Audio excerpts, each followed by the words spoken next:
Hi there, welcome to Let's Talk Tottenham. Harry Kane makes history. We get a vital win against Man City. A good weekend. We don't have many of those. Hopefully joined by Mac a bit later on, but in the meantime, two great guests. Brad, how you doing, buddy? Good, thank you. Yes, it's been a lovely day today, considering yesterday. It's been a very relaxing and satisfying day. Yeah, absolutely. And welcome back, Bob Spur, to the channel. How you doing, buddy? Yeah, always good to be back, man. And yeah, good result, good performance. But again, questions about, Lenik, go out and spend £42 million on a right wing back when we've clearly got the next Carfu of the club. Well, we're definitely talking about Emerson a bit later on. But a couple of comments. Eugene, how you doing, Eugene? Big up everyone. Levy out and Mark Swift. How you doing, buddy? Enoch out as well. Please get your comments in. Please hit the like. Please hit the subscribe. Both these guys have channels as well. You can see them on the screen there, Bob's Spur TV and Blue Sofa Songs. But they will let you know what's coming up on their channel at the end of the show. And the links are in the description as well. And Mark Cousins, big up Chris, Brad and Bob Spur. Another Gist Fest upcoming. He's obviously switched off. So there's only one real place to start here, and that's with this goal 267, all-time record goal scorer, Harry Kane, and 267, and not by any means out. And if he stays here, Brad, for the rest of his career, I mean, he could get near 400 there. But, I mean, there's not a huge amount to say about Harry Kane other than what's been said before. And pretty much us Spurs YouTubers and podcasters have pretty much said it every week. But, I mean, just a word from you, Brad, on Harry Kane. And what an achievement. All done in about 8 years as well. 267 goals. Well, the thing about Harry Kane is it's only when if you haven't seen Jimmy Greaves play or you don't know much about him, it's only when you look into Jimmy Greaves' career and how brilliant he was and how prolific he was. It's only when you look into that you realise what an achievement this is for Harry Kane to break that record. Now, Harry Kane is he is the leading Tottenham goal scorer. He's about to become the leading England goal scorer. And yeah, I mean, average 20 goals a season, which is pretty low for Kane, really, from recent years. Never 5 seasons, 100 goals.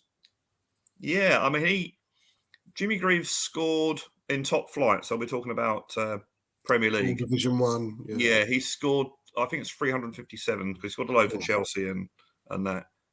I'm not sure, because Kane's only got 200 in Premier League, so I'm not sure Kane's going to break that record. But he certainly will be able to break Alan Shearer's record, if he stays fit, obviously. He's going to be miles ahead of Greaves in the all-time Tottenham goal scorers. So I think, if anyone that's just heard of Jimmy Greaves as a name, just there's loads of stuff on YouTube and the internet. There's a great documentary on BT Sports about him, and then you realise what Kane has actually done to break this record. I mean, Bob, not bad at all, is it, for an overrated player and a one-season wonder? Yeah. He was saying before he headed our winner against Arsenal, but quality player. And where would we be without Harry Kane? Another player we just take for granted, don't we? Is absolutely amazing. And, a lot of people, there's this thing that goes around, say we're the Harry Kane FC. We're Harry Kane FC. Alex D! There's nothing wrong with being a Harry Kane. We should be thankful. We should be absolutely rejoicing over the fact we've got the best number 9 in the world, man. It's easily, for me, the talk of Haaland and Kane, a lot of comparison. Yeah, Haaland's got more goals, but I'm sorry, Kane right now is pissing all over him.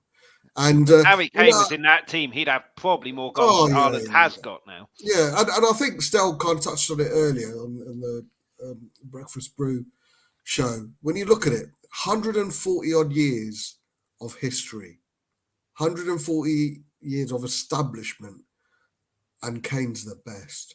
Yeah, and Mark Swift, he's 29 now, isn't he? I think he is 29, isn't he? He's not far off 30. In the summer, yeah. Yeah, and Mark Cousins saying kind of what you said, Brad. I think apparently Greaves got 357 top flight goals. I mean, that is madness, considering when you imagine the pitch must be bobbly rather. Heavy ball. And they used to allow tackles in those days as well. So But in fact, that's another thing. That's another thing. Going back to saying, check out YouTube videos. You do get to see the state of the ground. I mean, regarding Harry Kane, Bob, I've already spoken to you this at the ground, Brad. But is he there next season? Is he there the season after? What do you make of? His contract's up, I think, next summer, isn't it? So Levy may have a decision to make if Kane says, I'm not signing in the summer. But does he stay at Tottenham for you, or is he going to be looking for pastures new to try and win trophies? No, I asked this question earlier, and I think with the feeling he got finally breaking the record, and he kept on mentioning fans in the post-match interview, and fans this, and no, I think he's kind of and this is again, dictating not only fan base but some of the players. I think it's just accepted as very unlikely he's going to win anything at Spurs, or maybe one trophy and hope, but he's not going to get the love that he gets at Spurs anywhere. No. Anywhere, no chance. And I think for him, he's content with that. I know it's a weird one. Someone asked, I think it was on Talk Sport, as a goal scorer, we talk about Shearer and how many goals he's scored. It's very rarely we talk about how many trophies he's won. He's only won the one trophy. But I don't think even if he'd won the FA Cup and Champions League, we'd be saying, look at Alan Shearer with the one Premier League, one FA Cup and one Champions League. We'll be talking about his 200 and whatever goals he scored. So I think as a goal scorer, I think he's content. Was you at the game yesterday, Bob? No, I didn't go, mate. No. Well, I don't know whether you might have seen it on TV and that, but at the end of the game, he was obviously the Sky guys interviewed him, but the announcement came over, everyone stay in the stadium because we're going to interview Harry. And it was just the atmosphere was so brilliant. I sort of turned to the person who sits next to me and said, Harry's not going anywhere. No. Because exactly what you said, the love he got, and he genuinely choked up, didn't he? And, he absolutely deserved to get that goal at home in front of 60,000 fans rather than away from home in front of 3. But and tell him about the chant people who in the comments who might not know about the chant of the one season wonder. And they started singing that as after the goal went in. Obviously he's one of our own, and that was just followed by one season wonder. And I think he's even put it on his Instagram, hasn't he? Instagram, he put it on Instagram. One season wonder with a laughing emoji. It's brilliant. It's brilliant. I mean, absolutely superb achievement, and I do hope you're right that the fan base has kind of convinced him, and possibly Levy as well. But I mean, do you think he'll get criticism from? I know he'll get criticism from one of my friends who's a United fan. It's all about winning, if he stays at Tottenham for the fan base and the goals and individual awards, great, because if he stays at Tottenham, stays fit, he gets Shearer's record. He's already got Greaves' record, and if he stays at Tottenham, I'm not sure he'll get 357, but he'll certainly blitz. One thing, Chris and Bob, is that, and I don't know the facts on Jimmy Greaves, but I'd imagine it wouldn't be very high. Kane has had so many assists as well. So if he looks at his goal involvement, either goals or assists, he'd be getting pretty close to that 357 goals that Greaves scored. 100%. So, but there is no other number 9 in the world, and I'm not exaggerating. There's no bias. There is not a single number 9 who can do what Harry Kane does. Does what assist-wise, what he does in midfield, attacking midfield, deep line midfield. There's not any other number 9 who does that. There could have been one thing that could have happened yesterday that would have made it absolutely perfect.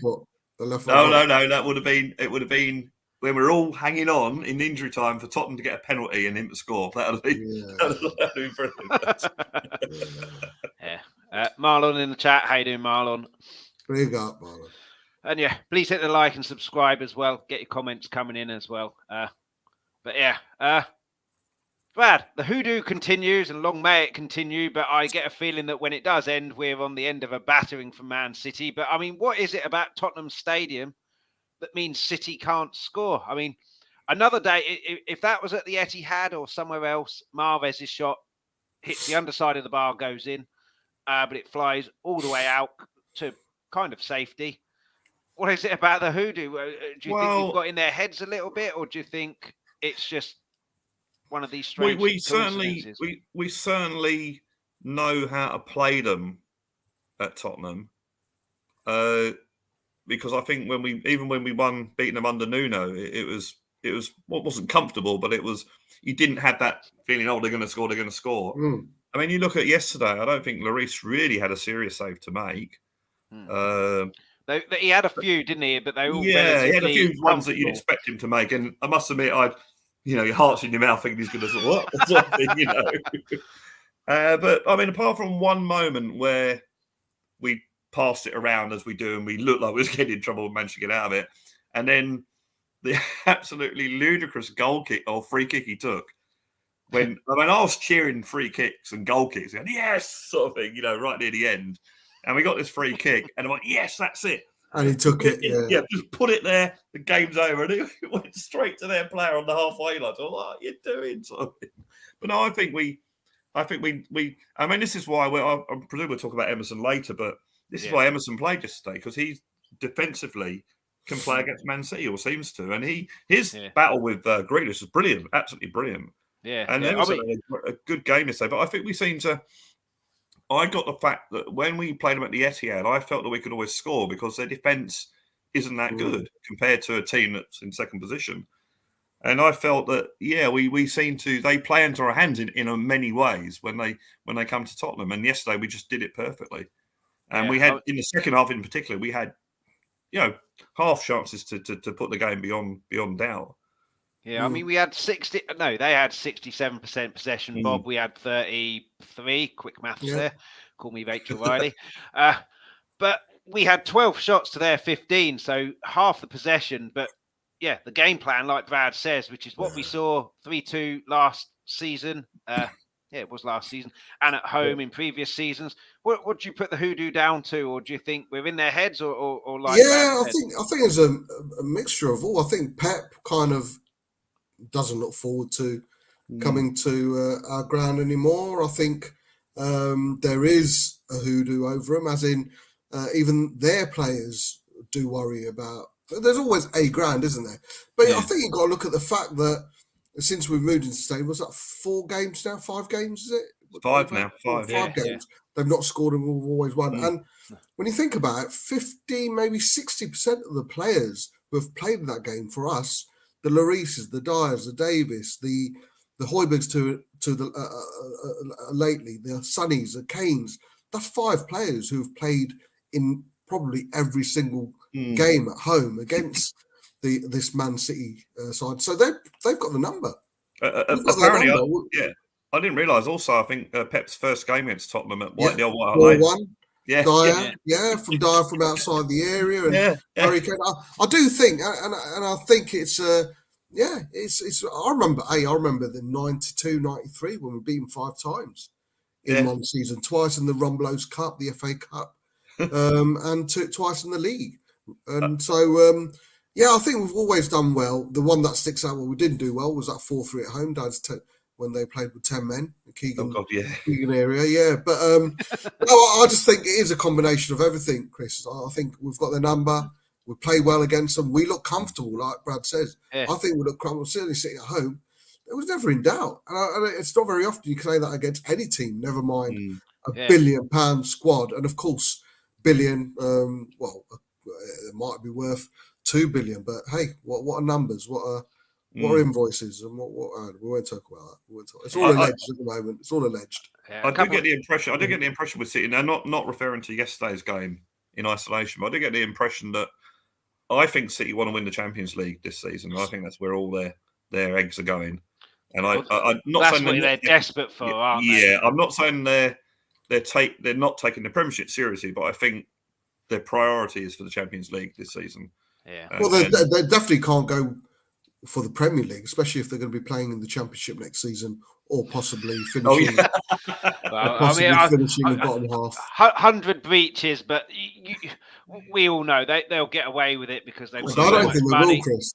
I will briefly. I don't think they will. I think the fact that it's the Premier League who have turned around and said but they've sent it to an independent something panel not right for one of your own to come out and investigate you. So what do you think their sanctions could be then if they are guilty? Mate, I think we're talking double figure points, if not, and that's likely. I think because money ain't going to touch them. I think with double figure points, if not, possibly relegation. They can't be kicked out of the Champions League because that's UEFA's jurisdiction, isn't it? This is Premier League. But I think that's the biggest thing. The fact is the Premier League who have got this dossier together and got facts and figures together, and they think, this is too much, man. Let's go to an independent. And for them to do that against one of their own members, it speaks volumes. And I think they're in massive trouble. I really do. It'd be very interesting to see what comes out of that. But do you think they'll be found guilty, Brad, or sanctions put in place, or kind of a slap on the wrist like they got from UEFA a few years ago? I think any points deduction will be next season because they're going to appeal against it and it's going to go to inquiry and that sort of thing. And they do tend to hand points deductions off the following season. I don't know. Look, money rules these days, isn't it? It's I'm going as far as being stripped of their previous titles. I really am. I really do think, and so we're all sitting there hope that Man City overtake Arsenal. If it happens, if they get stripped off, where do they do it in one of the foreign leagues where they got every team finished second and handed them? They officially became the title winners. So Juventus got the race for second is still on. Well, Serie A chucked Juventus down to Milan. Was that the bottom? Was that the bottom? Marseille. League, I remember Marseille. Oh yeah, Marseille. Yeah, you're right. Yeah, and Rangers in Scotland Rangers got chucked down as well. If we could get the title taken off of Chelsea in 2017, there you go. We won our first title. Yes. Yeah, I do think. All joking aside, I think it's big shit, man. Man City are big shit. I hate them anyway. I hope you're right, Bob. I hope you're right. I just, Well, they need to set a precedent, don't they? Money rules all, like you say, Brad. They need to set a precedent. It doesn't matter how much money you have. Rules are rules. But I still have my doubts. Couple of comments. Mark Cousins, love your optimism. Who's to say Kane won't win anything? The treble is still on. Yeah. And Let's Talk Sports. Great show, guys, as always. Cheers for your support. And make sure you check him out on Twitter as well. Mark Swift. What about the Milk Cup? And it's Mark the again. League Cup. It's always the League Cup with can't wait to see City at Hoosh Park next year. I'm not sure where Hoosh Park is. But I just had a thought actually talking about going back to the Harry Kane thing about trophy winning. How many trophies has James Milner won? He must have won a few. He's played for Man City and Liverpool. Yeah, loads. And would we class James Milner as one of the greatest midfielders ever? No, we wouldn't. So but then West Brown won Premier Leagues and he was god awful, so you can't really judge it like that. But then if you're judging it on that, Brad, we're suddenly bringing the likes of Granny Drinkwater into the chat. Exactly, that's it. It's the whole thing, isn't it? James Milner, what a player! He's won all these trophies. Well, mainly because he's played for billionaire clubs that have won things. I mean. With City, Brad, Pep the Magician wasn't so magic yesterday. For me... just getting a drink, mate. Just getting a drink. No worries. Okay. For me, Brad, I think Pep is so overrated. Yeah, he does wonders at Barcelona where he's got the best players in the world, wonders at Bayern Munich where they're the only team in Germany, wonders at Man City when they've got more money than anybody. Stick him at an Everton, stick him at a Tottenham, stick him at a Liverpool when Klopp took over. Don't really think he does a huge amount there, but for me, he got it massively wrong yesterday. And to not play De Bruyne and say it's tactical when you could see Haaland making the runs that he's been making that's got him his 26 goals and to nothing, De Bruyne wouldn't even be looking up at those. He knows he's running into those areas and pings it over, then Haaland is devastating. But he didn't play him. We'll come to the Alvarez and the two up front as well. But in terms of the De Bruyne... Do you think it was a message to De Bruyne? Maybe he's not tracking back as much, or do you think he just got it spectacularly wrong? And maybe this hoodoo is playing on his mind. I can't beat them at Tottenham. I have to do something different. I think it's a lot of things. I think he obviously believes in his own sort of he's known for this great tactician, blah blah blah blah, and he sort of let's do this. This will make him look up, sort of thing. And it obviously sometimes it works, but I think yesterday, when I saw De Bruyne I was surprised De Bruyne was on the bench at the Etihad the other week. I haven't heard of any injuries, and I just think he says, I'm trying to do it a different way. They'll see how good I am if I do it this way. And it doesn't seem to work. So, and I think Bob, I'm sure it was you. You've got some strong views on the Pep Guardiola's a really bad coach, and if you put him at Everton, you wouldn't. Yeah. I hate Man City. I hate their fans, and I think Pep's a fraud. I think he's overrated as well. Stick him in at Everton or Tottenham or Liverpool when Klopp took over, wouldn't do anything. He needs Chris, players he wouldn't last 5 months, 6 months at Burnley, man. He wouldn't do it.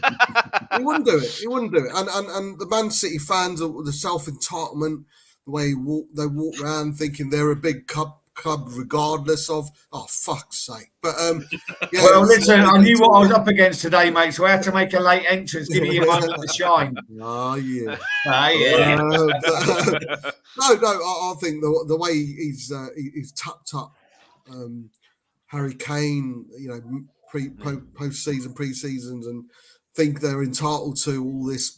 The thing about Chelsea, as much as I hate them, their fans know that if it wasn't for Roman, they wouldn't be as successful. There's an acceptance that, we're living off Roman, but bring it on. Newcastle fans, to an extent, they're like, we've been fucking suffering for so long, but finally we got some money and we're going to spend it and we're going to be good.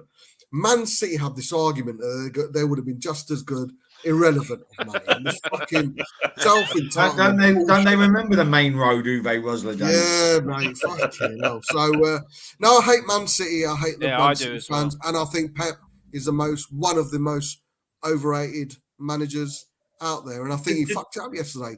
To not see that De Bruyne is going to be the only person who can play that out ball to Haaland, who was clearly starved of it. He came on, and the first thing De Bruyne did was put a ball through to Haaland. Yeah. The other thing with that, they've got players who can play that pass, but they didn't. So to your point, Bob, it's bad coaching if you've only got one player who can play to your killer's greatest strength.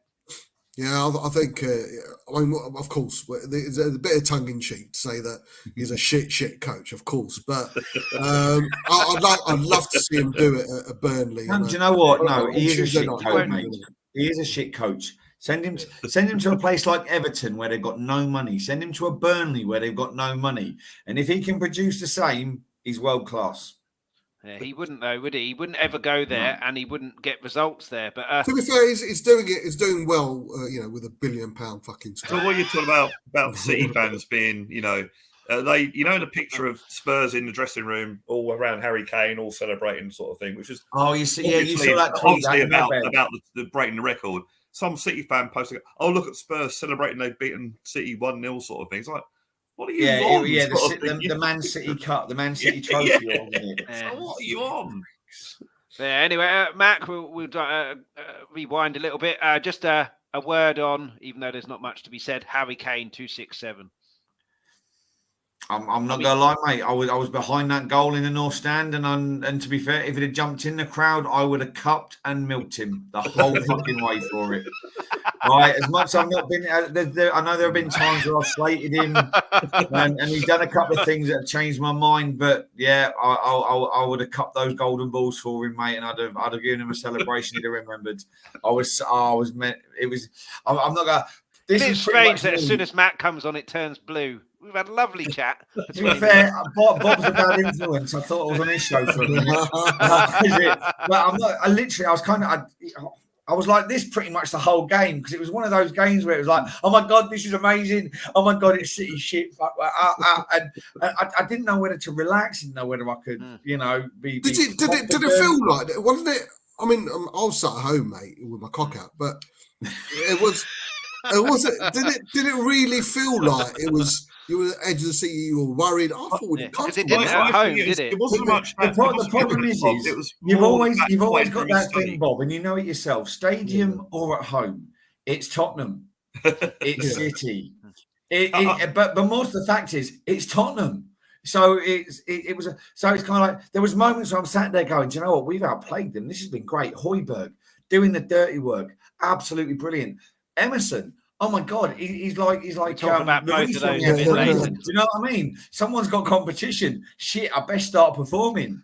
He had a brilliant game. You know, there were just moments, and then obviously when Romero got sent off, it was even more like, oh fuck, what am I doing? David, you know, Sanchez comes on, and it's like, is he going to have a good game? Is he going to have a donkey moment?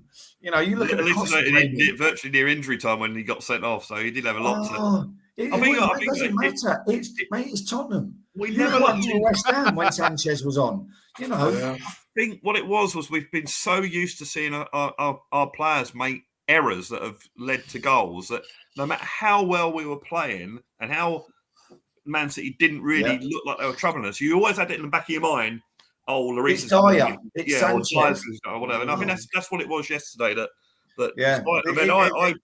I think that's our best performance of the season, without a shadow of a doubt. And I'm not even going to sugarcoat this to whoever's watching. I don't care what pelters I get from it.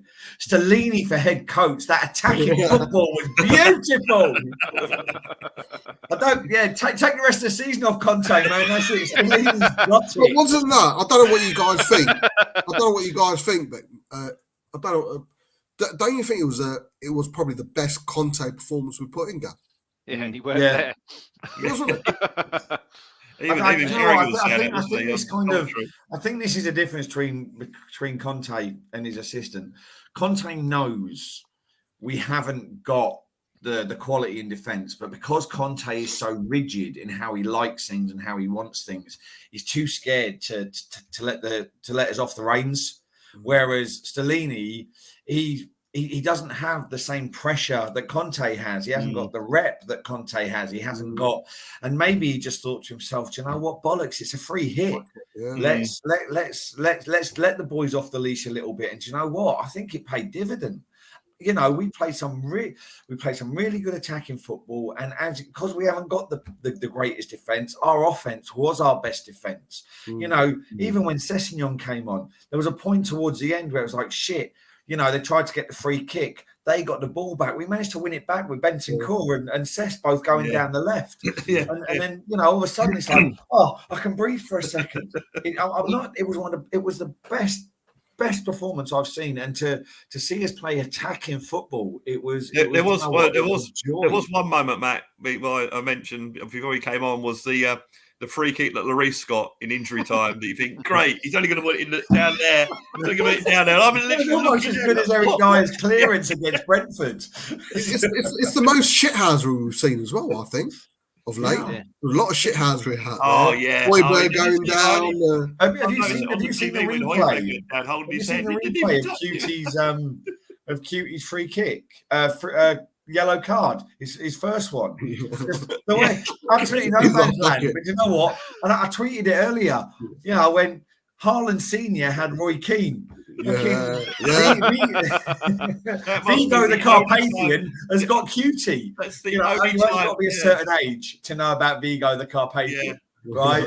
But he's got Cutie, that's it, bosh. And the way he just took him out, but you saw it. That's the only time that both yellows was not argued at all by any of the Tottenham. Yeah, that was pulling him away. Did you actually see Haaland though? Every time he got the ball, he was like, where's Cutie? It was like being in the water in Jaws, you know, he just heard the music.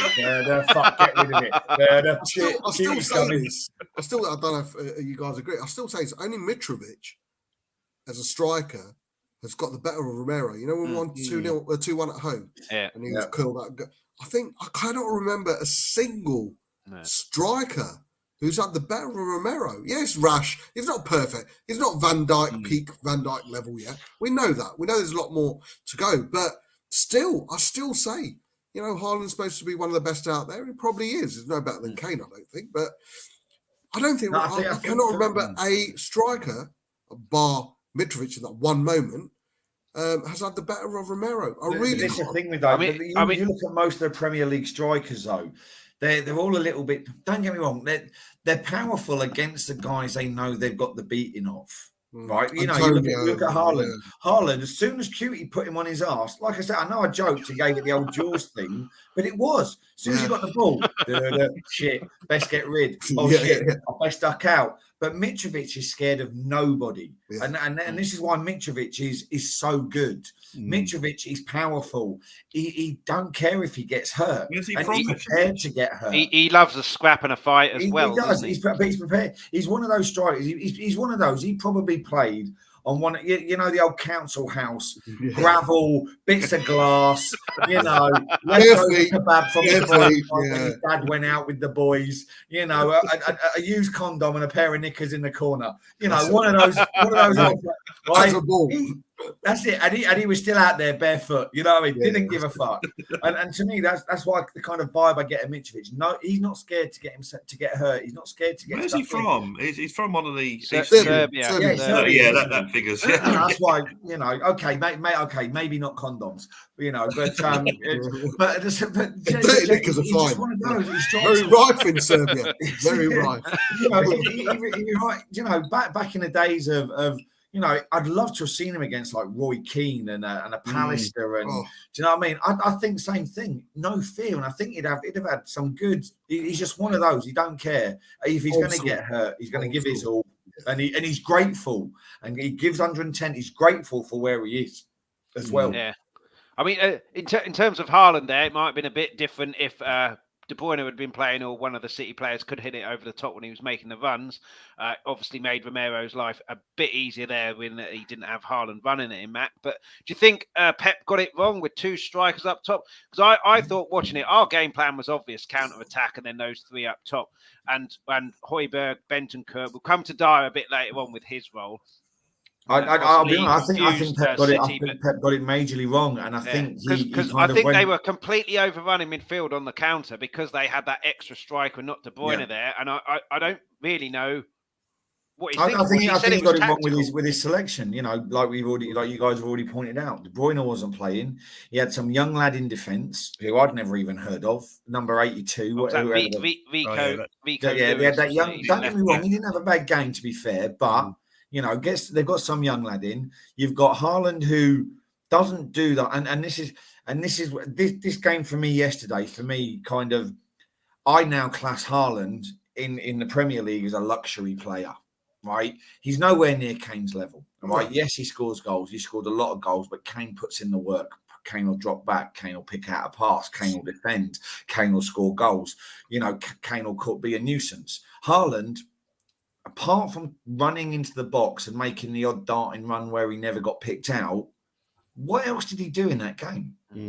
Could you guys in the stands see the runs he was making? And absolutely. And were you worried? Because I was watching it, I'm thinking there's bound to be a ball that's going to go through the line. Do you know what Haaland? Do you know what it reminded me of? Right, it reminded me when we had Janssen. Right, first few games when we had Janssen, I used to watch him and I'd be like, he's made a good run there. He's just darted in at the back, or he's cut through the middle, but Dele would play it out wide to Ericsson, who'd then play it to whoever, and they would never cross it in. They would miss his runs. Now, don't get me wrong, City are a better team. Haaland is a better striker. So I don't know where or why there was a disconnect between the midfield and him. But at the same time, he didn't do anything to affect the game because he wasn't getting the ball. Kane doesn't get the ball. He drops into midfield. He tries to then create something for somebody else if he's not getting the service. Haaland didn't, and again, luxury player. Tottenham can't afford to have a Haaland in the team who's just going to, mince around with his ponytail and wait for hopefully a ball to land on his head, or to have that half a yard to try and outrun the defender. He's nowhere near Harry Kane's league. And I can't believe how much I'm up Harry Kane's arse tonight, compared to usual shows. You're desperate to milk him, aren't you? That's what it is. Mate, I do. But genuinely, I was looking forward. One of the biggest things for me yesterday wasn't just seeing Harry Kane hopefully break the record. It was seeing Haaland play.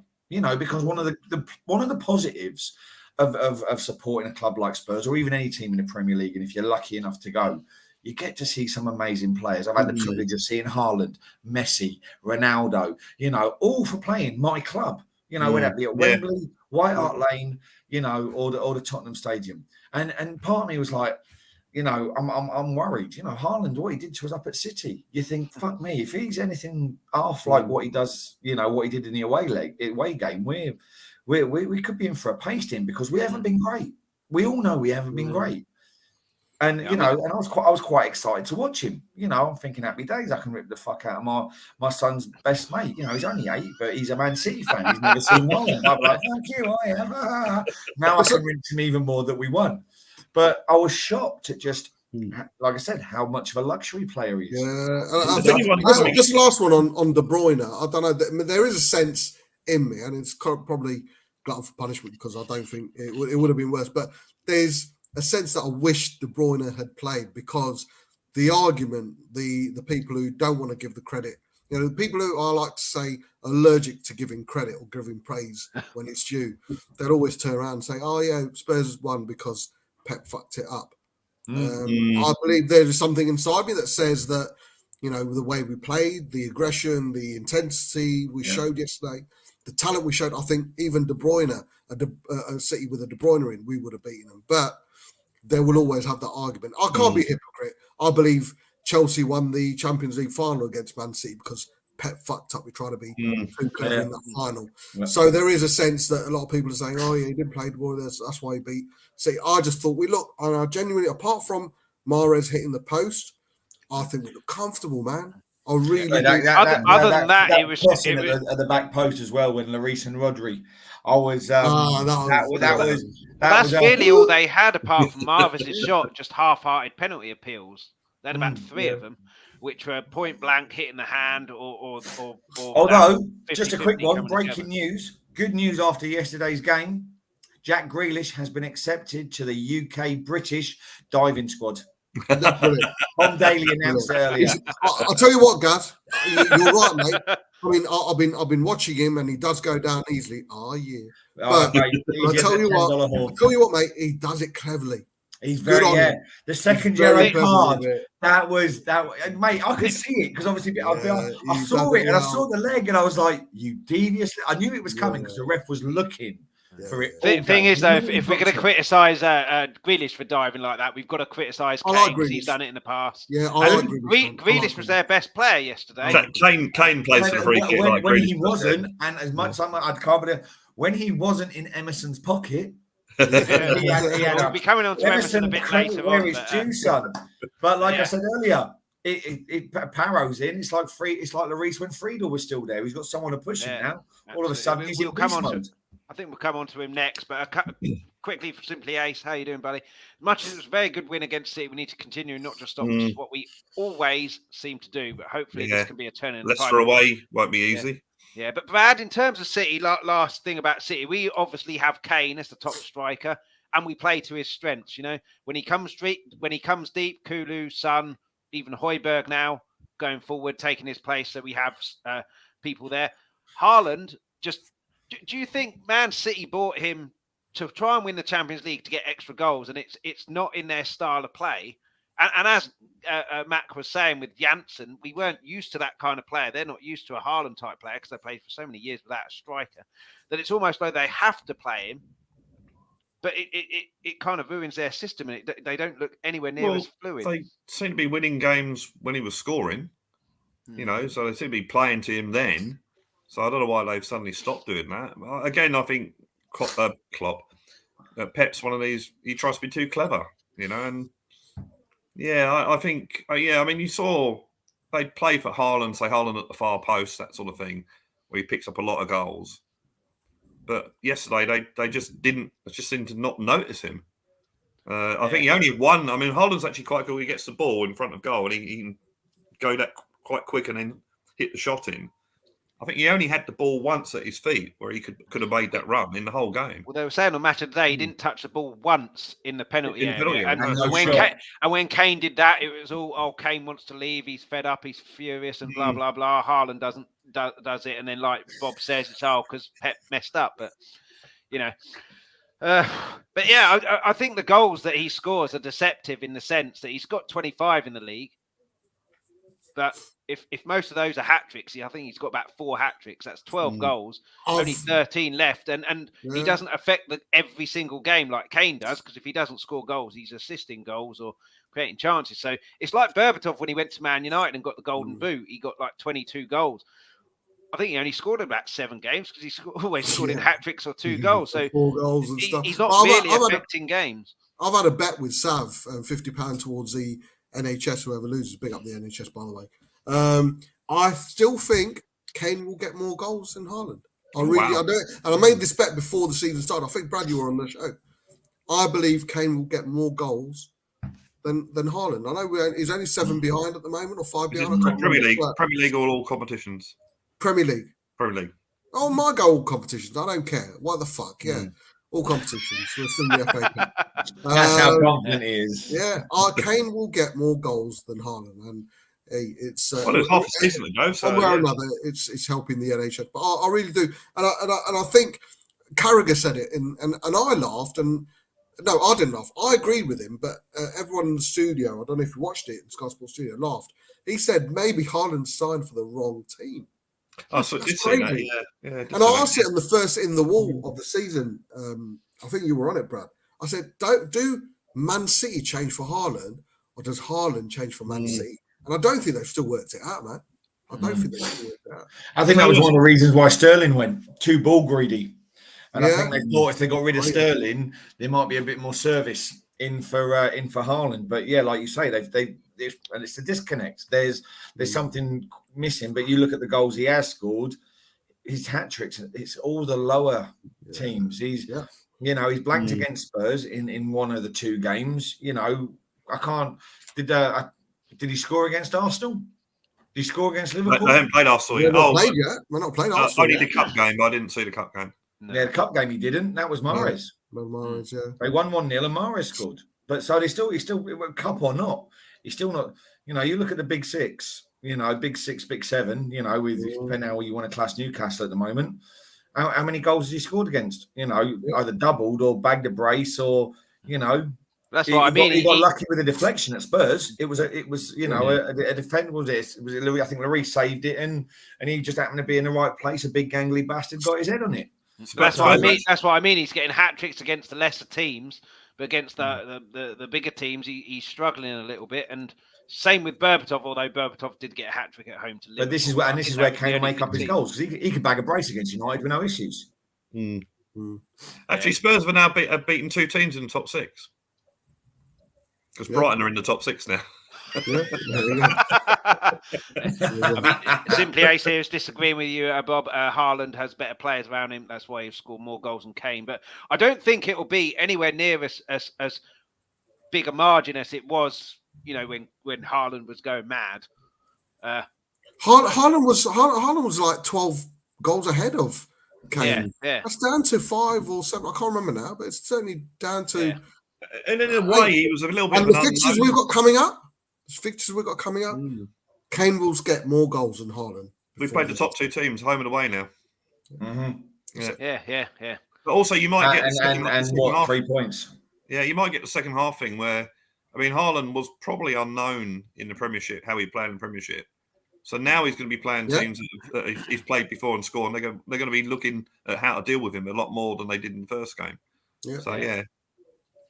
Right, let's talk about Mac's second favourite player. I had to find really, really hard to try and find a picture with his pocket free, and that's Emerson. Just before he puts Jack Grealish in his pocket. Ridiculous thing to say. I tweeted that earlier. So there's look. Mate, I saw that. That was brilliant. But the amount of pelters that he's been getting in this season, last season, he deserves for us to talk about him. His best performance in a while. So, Brad, is that to do with it's against City and he knows how to play against them? Or is it Pedro Porro has come in, here's genuine competition, I've got to play better? Because I get the feeling possibly he may have thought, Conte doesn't like Spence. It's not his signing. He's not getting in ahead of me. He doesn't trust Doherty. So if I'm fit, I start, I play, regardless. And he put a brilliant cross in, and it was Kane with his feet. That was a great ball.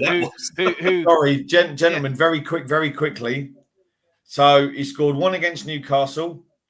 He scored 3 against United. He scored one against us, and he did, and that's it out of the top teams.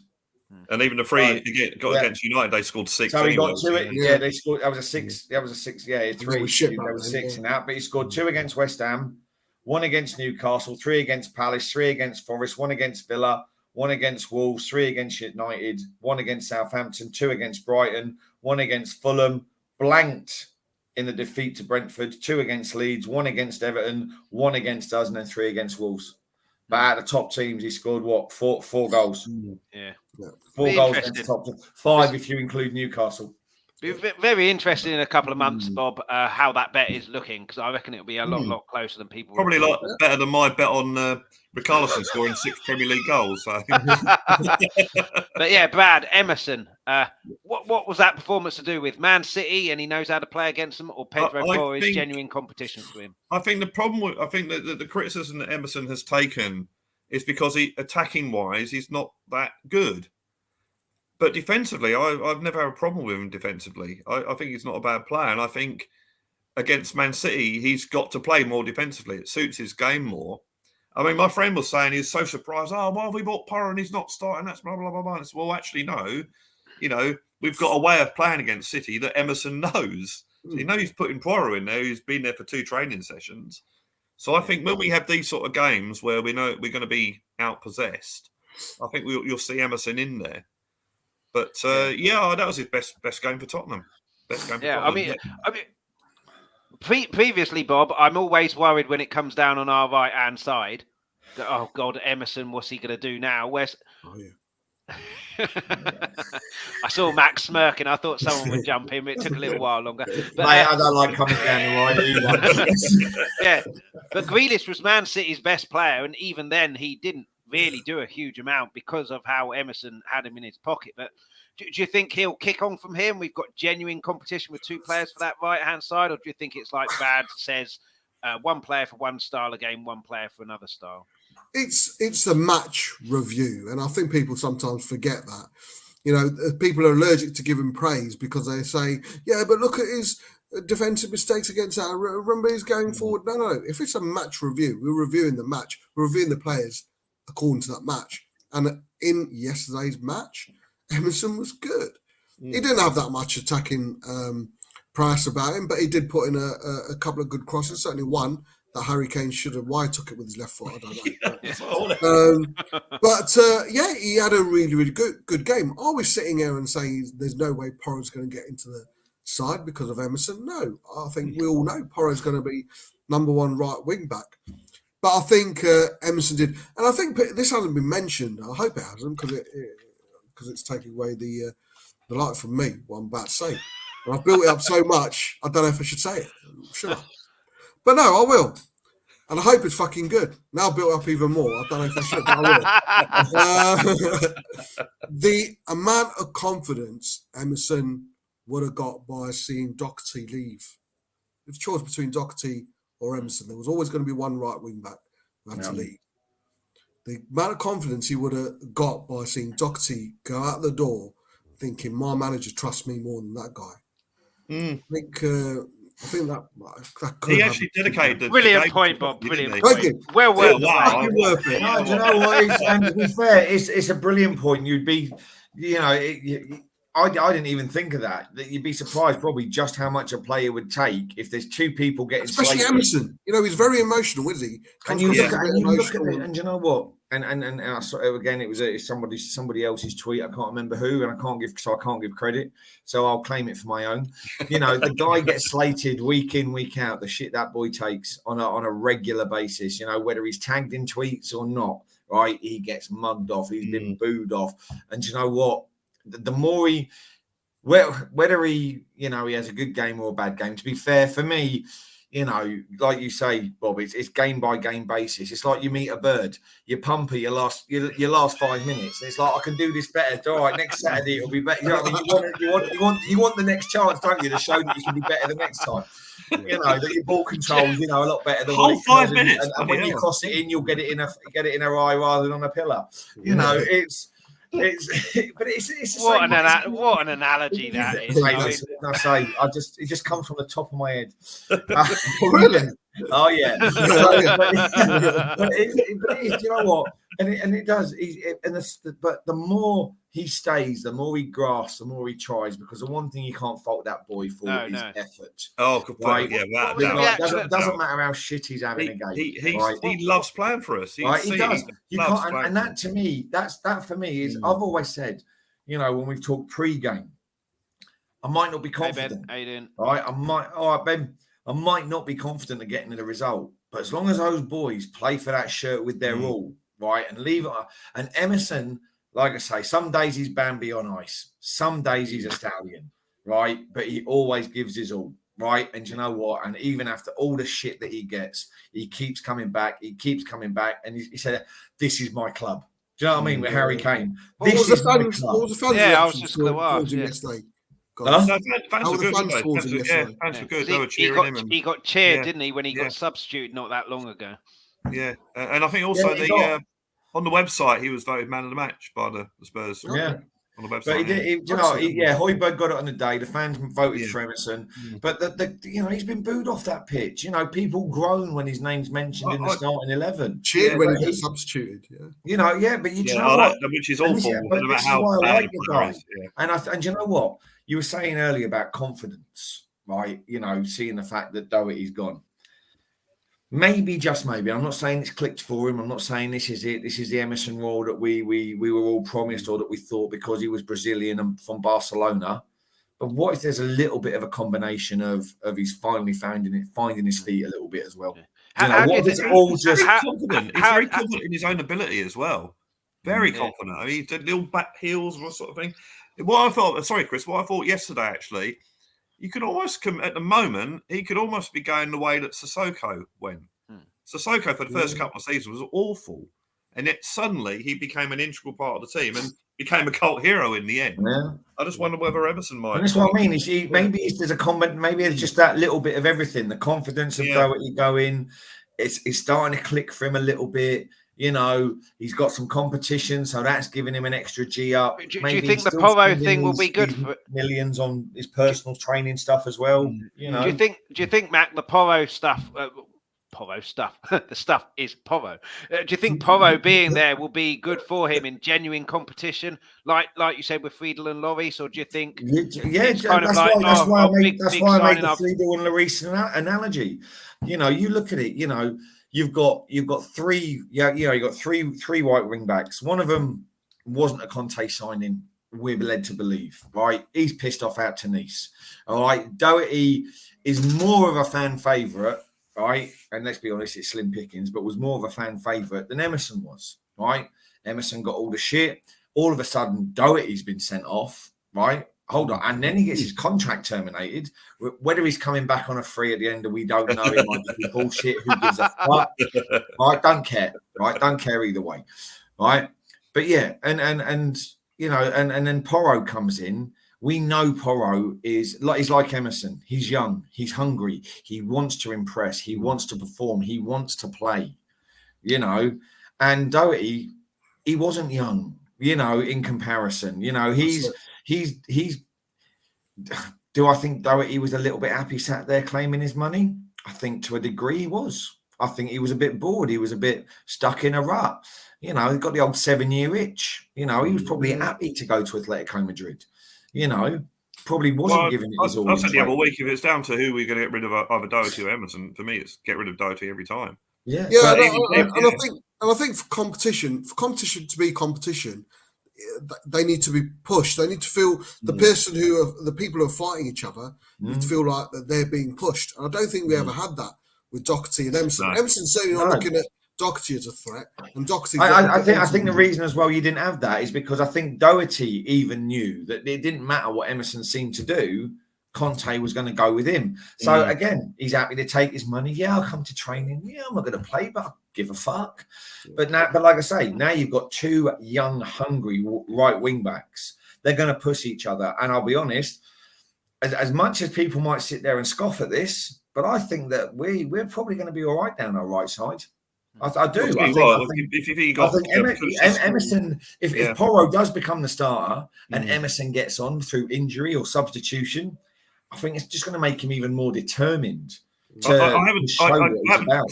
I haven't seen a lot of Porro, but from what I'm led to believe, he's a proper attacking right wing back, and I think you saw him when we played them. Yeah, the guy gave us so much problems. And against the teams that just basically defend against us, I think players like Porro that's going to create that width that we desperately need. I saw somebody. Romero, Kulusevski, and Porro. That's not a bad attacking right side. I think our right. I think now to look at it, I think our left side's now weaker than our right.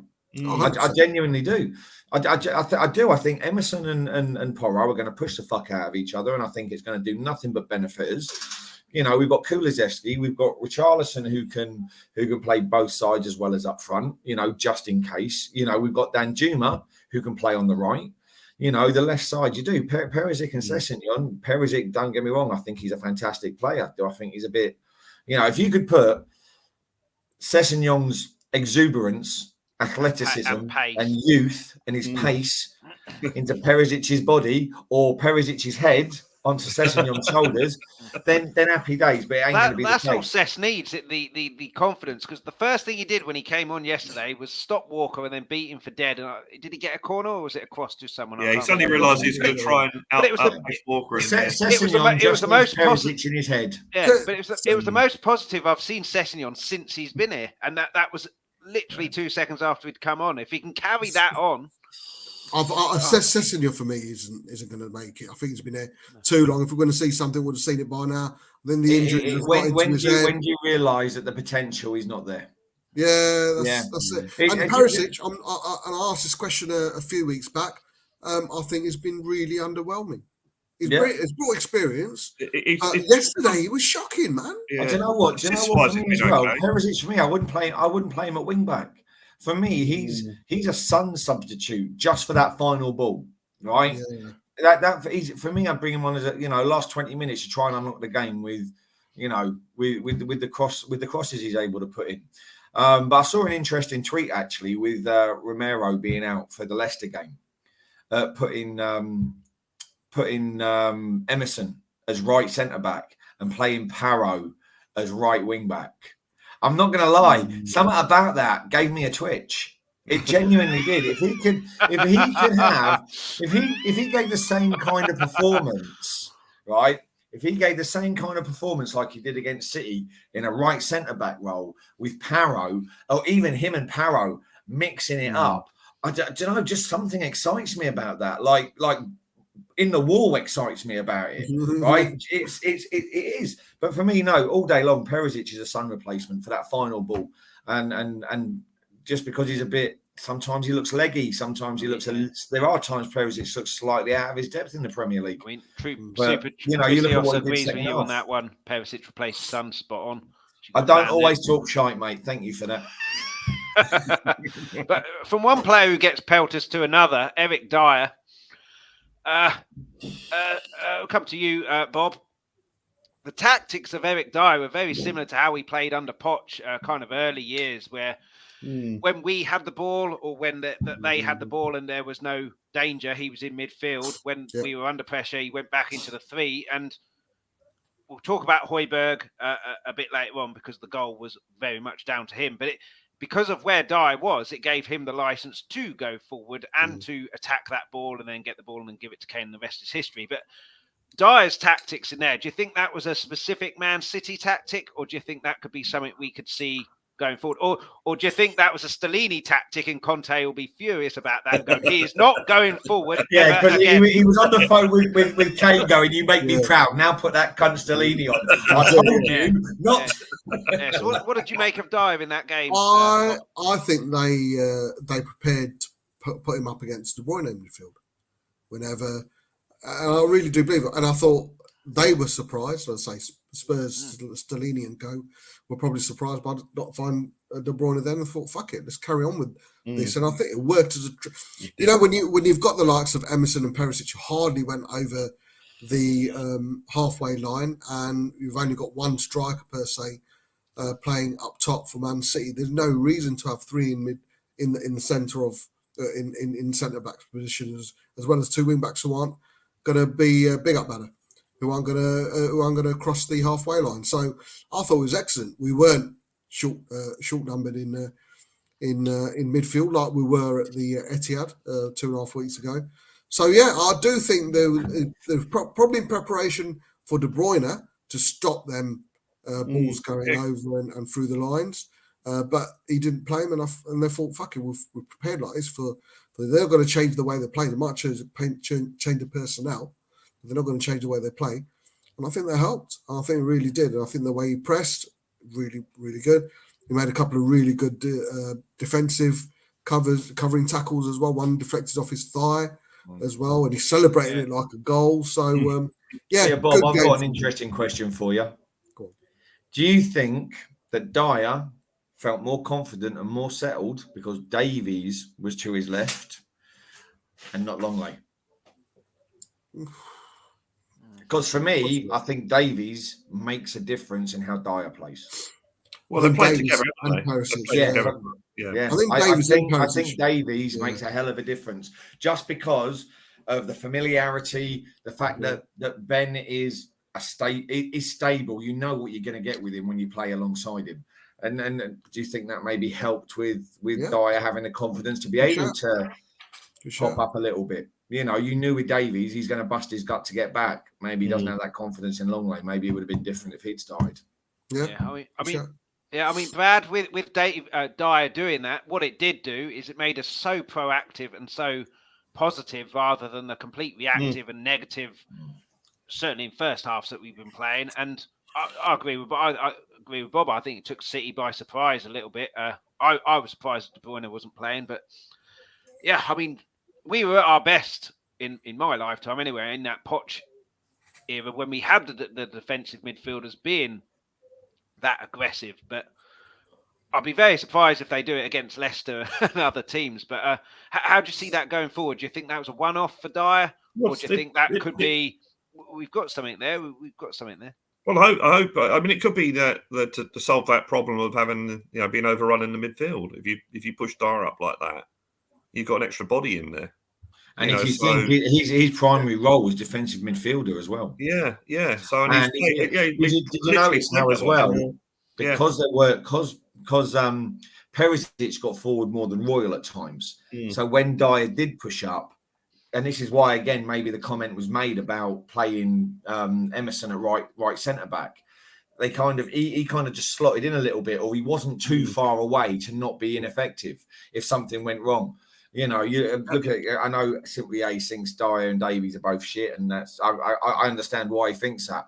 But also, Kaufman makes a good point that Davies is more consistent, which is what we're saying, and that does it helps when you know you've got that next to you. But yeah, I think across the board, the way they kind of, and like I said, it was more Emerson than it was Perisic, but you saw that when, even when Romero made his run, you didn't see Emerson bolting up and getting himself out of position or leaving the back short. There was just something about the way that the team played in general that was, and this was again why I was like this for most of the game, like I was having a spasm. It was unreal, is because you could see how well Tottenham were doing. You got to enjoy the attacking football. You had a bit of reassurance that we knew what we were doing. But at the same time, the panic of, oh my fuck, it's Tottenham. When's Emerson gonna fuck up? When's Dyer gonna fuck up? Who's gonna get sent off? Because let's be fair, we knew Romero as soon as he got booked, he was going to be off. Yeah. The way it was going. But it was just a relief, wasn't it? It was, but it was just really strange looking back at the game now, because I was sat in the north stand behind the goal in the north stand so I was lucky enough to be literally right bang in the middle of the goal. I saw Hojberg running with it. And I'm thinking, fuck. And I saw him pass it off. And then I saw Kane scuff it. And I'm thinking, Edison's got that all day. But, back away from that. But just to be able to see how that sort of fitted in when Dyer did go up a little bit. When, when Romero went up, it was the first game where I've looked at Royal genuinely and saw him come in, and there was no panic, and it was strange. It's a really weird feeling to have, and I'm dreading Conte coming back from being, we're going to see. It sounds awful because Stellini's been in charge for 2 games. Yeah, Marseille and this. We had the passing. Stellini has taken 2 games, and I can't remember the result of the last game. 2-1. We won 2-1, didn't we? That was it. So but I think that guy's got a hell of a fucking career as a coach ahead of him. Genuinely, he's the 2 games. Marseille was one of those games where they a bit like City. They knew what they wanted to do. They wanted to play the ball, but we were solid and we were better at the end of the day. We had all of our bases covered. It's a really weird feeling. I almost can't put it into words properly, but just to see the way, it was just. What are you doing, mate? I'm going to take the screen off and touch myself in a minute. I'm getting all worked up. Conte was told to rest, wasn't he? And then he's watching the game on the phone. What's he doing? If you're Antonio Conte and you're told to rest, you don't watch any football because you've seen what you definitely don't watch Tottenham. Couple of comments. Simply Ace here says, Davis Dyer will have a few good games this season. That's it. Super Tricio says, we need to lose one of Dyer or Davies. Tenure at the club is too big a reward for them. And Super Tricios as well asked this question. The next 10 games are crucial. Last season, in the same corresponding fixtures, we got 26 out of 30. Can we match that total? I think last season, kind of this time, we were kind of out of cups and stuff like that. We got Champions League and FA Cup. FA Cup is a big, big chance of a trophy. Be professional against Wrexham or Sheffield United and then hope for a bit of luck in the draws and everything like that. But there's no reason we can't win the FA Cup this year. Champions League, we've got the best striker in the world. We've got Son, we've got Kulusevski. Our front 3, certainly in this game, looking back to we've their got best. Emerson, Royal, bruv. Yeah. sorry, the front four.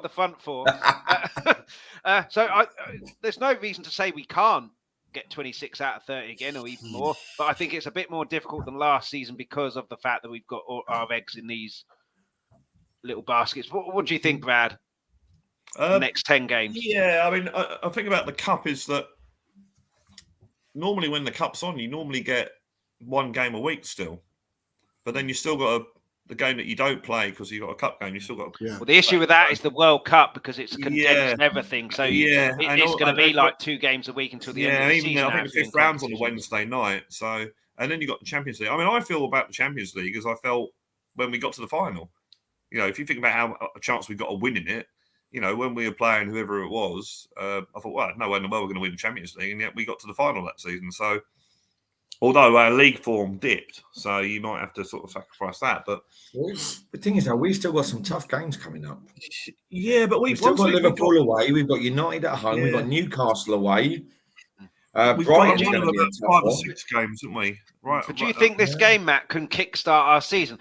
Regardless of what Pep did, what Pep didn't do, we were good value at home against possibly the best team in Europe. Do you think it can kickstart our season? I'm going to give the same answer that most people give on a weekly basis. It's Tottenham. You don't know. And I'm not saying it for comedy value. In all seriousness, it's Tottenham. People will sit there and go, this is the game that will kickstart the season. Kane has now got a good chance of smashing in and getting past Wayne Rooney's record and getting a good footing towards Shearer's record between now and the end of the season. But knowing Tottenham's luck, he'll get crocked against Newcastle. He'll be out for the rest of the season, right? Richarlison will score twice, Only four off then, Brad. Yeah, only 4 off. Hey, listen, 2's better than none. It's just one of those. I'd love to say yes. This is the game to kickstart. Do you know what? There's a lot to be taken from this game, confidence-wise. And there's no reason why Spurs can't build. Liverpool are on a downward spiral. Newcastle are a bit like Newcastle are having a good run regardless. You can't fault the run regardless of anything. They're due a spanking, right? In my personal opinion, they're due a bump to earth. Whether it'll be us, I don't know. Chelsea aren't firing. But I said this at the beginning of the season. The World Cup is going to make this season a complete clusterfuck, one way or another. And Spurs are either going to be collateral damage in that clusterfuck, or they're going to take advantage of that clusterfuck. and I don't know which because it's Tottenham. Yeah, I mean, Bob, Matt talks about Newcastle that they are doing very well. They've only lost one league game, but I couldn't believe it when I looked yesterday. They've won 10, drawn 10 as well. Yeah. So I was saying that to my friend, like, I can't believe they've only lost one game, and he said a couple of defeats, they're bang in trouble. They've dropped like a stone. So yeah, they're not the finished article yet. Next season for Newcastle, so they're catchable. Man United, every team has their off period. Man United are on a golden period at the moment with Rashford in the purple patch. They could have a dodgy period. Man City, if they continue to play like last season, they could drop. Liverpool, God knows what's happening to them. Chelsea have just bought more. You know, it's seven-season syndrome though for Liverpool, isn't it? Yeah, Klopp, I mean, seven seasons always a nightmare. Chelsea have bought more players than are going to be in the stadium for the Beyonce gig. Unbelievable how many they've bought. But to be fair, though, and they cost less than a Beyonce ticket. But yeah, what do you think, Bob, about the next 10 games? Or is it like Max said? It's Tottenham. Who knows? World Cup. Who knows? Yeah, I think. Well, you know, we've been there before. We've all had our cocks out after a win over Man City. And it was last season. We're beating 3-2 away from home. And we're like, yep, this is a turning. Went to Burnley and lost. Won the first 3 games of the season, didn't we? We were top of the league. We're winning it. We're winning it. No, we beat Man City 3-2 away last season. The next game we were Burnley and we lost it. We lost 1-0. So it's a Leicester away, another team fighting for... their lives, and they're starting to find a little bit of something. Yeah, exactly. I'm quietly confident with that one, just because they'll attack us, so it allows us to sit back a little bit. To be fair, we've got a good record with Leicester. You know, and based on that, I've got confidence, but they're on the up. You know, as long as we go in with that game with all the confidence in the world, then. But this is like it's. You look at, you know, Sod's Law. You know, we will play Palace again. You know, and their keeper will turn into Prime Neuer like he did last season.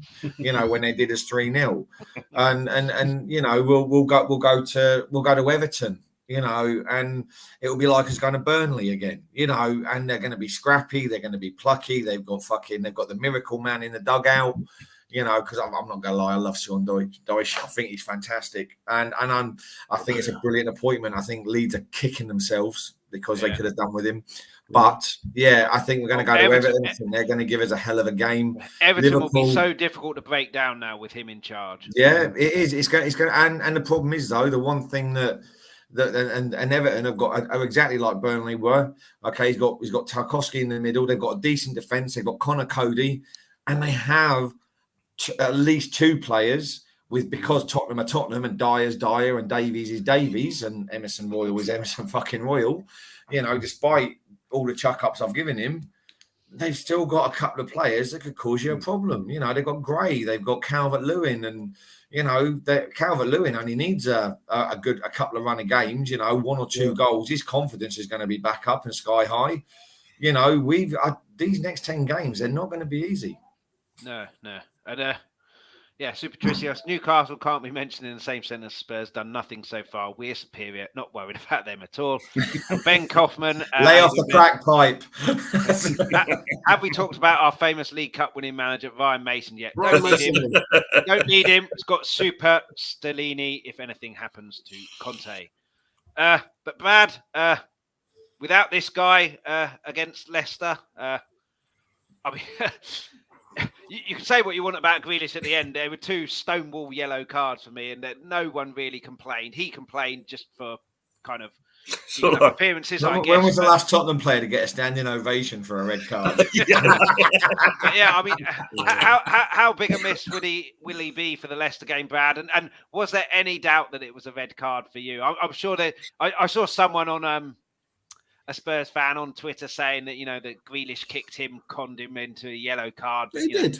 But then Harry Kane's done that in games as well. It was a definite yellow card. But when you see it, he's got his leg out and then he moves his leg as well. So it's not a question of his leg was out. And Grealish went for it. You see, he got there and then he moves it. So I look, where I sit, I'm more closer to the big south stand. So it's happening on the other side of the pitch. And both tackles or both fouls, there was just no no doubt in the world. That's it. You know, and as I said earlier, on the North Stand, there was no doubt either. Not one person in the ground thought, no way. It's like, yeah, he's off, sort of thing. We'll put it this way: I think I'd rather be missing him against Leicester than, I don't know, when we play Chelsea or West Ham. Newcastle, So, and it's almost like not a relief. It's the wrong word, but it's almost like, well, it's out of the way now. Because we all knew that he was going to get sent off one game. You know what? The thing with Romero, he's a guaranteed red card once, twice a season. Yeah. At the moment, and it's like, you don't want him. You don't want him to be missing against Everton. You don't want him to be missing against Villa. They're having a turn under Unai. You don't want him to be away against Liverpool, Newcastle, Leicester. Yeah, it's a little bit better. They've got Vardy. The guy's like 100 years old. If Davies can't keep him out, then there's problems. There are teams you definitely don't want Romero to be absent for, and luckily now, hopefully, that'll be it between now and the end of the season. I think he's been a bit unlucky with his yellow cards he's had in previous games, where he's got the yellow card really early, and I think referees are now probably looking out for him more. But no, you couldn't argue yesterday. You couldn't argue. And it's all, really, that's out of the way now. It's done. He's got his suspension. I mean, it didn't make any difference. I agree, Ben. I love the foul on Haaland, Graham Roberts stuff. But really, Bob, it was a ridiculous foul to give away going nowhere. But it could have had the benefit, like Matt said. Graham Roberts would try and make a couple of quid out of it. But it was a ridiculous foul, Bob, in the middle of nowhere. But it could have had the good effect that it kept Haaland quiet because he was looking over his shoulder. But do you think he'll...